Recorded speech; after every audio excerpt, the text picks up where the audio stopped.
فهم بيقطعوا بعض مش عايزين يصرفوا، صح كده؟ ايوه. طب مين اللي بيضيع؟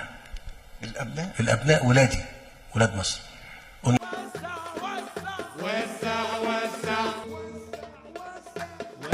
قلنا نعمل ايه؟ الصندوق اللي هو ايه؟ هيبقى صندوق دعم الاسره المصريه.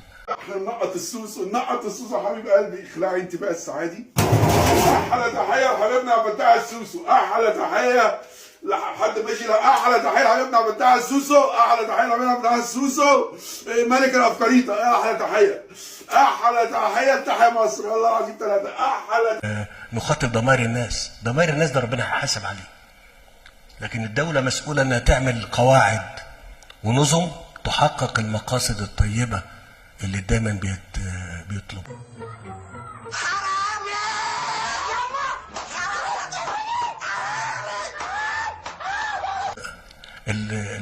في مديونية 300 مليون. طب انا اتفرج على الموضوع ده واسكت؟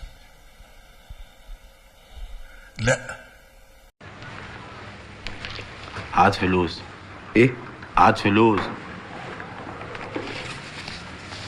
يلا نحارب. النهارده هيتعمل صندوق. حضرتك جاي تتجوز؟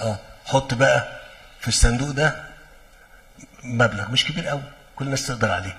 مش اللي يقدر على الجواز يقدر يدفع المبلغ ده، مش كده ولا ايه؟ ايوه فاهم. يعني مش هيعملوا فرح مش عارف فتح سوسو حبيب قلبي، في سبوبه حلوه يا ولا يا ولا يا سوسو.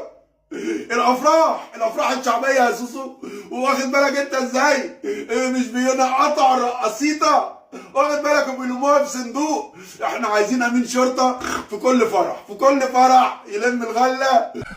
وتقعدوا تتخانقوا على الشبكه وعلى الفرش، فتيجي بقى الموضوع ده لا ده كتير. لا مش كتير. اسمعي يا بت، احنا نكتب الكتاب وندخل الليله. اللي انت بتقوله ده يا سيد. خلاص ندخل الليله ونبقى نكتب الكتاب في اي وقت تاني.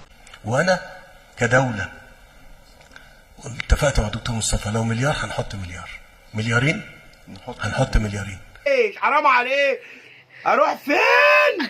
زادي لتفت من اللب. مقفول. يعني ايه مقفول؟ احنا قفلناه بحيث انك انت مفيش احنا هنتكفل بالاجراء اللي يقدر يامن ولادنا في كل شيء.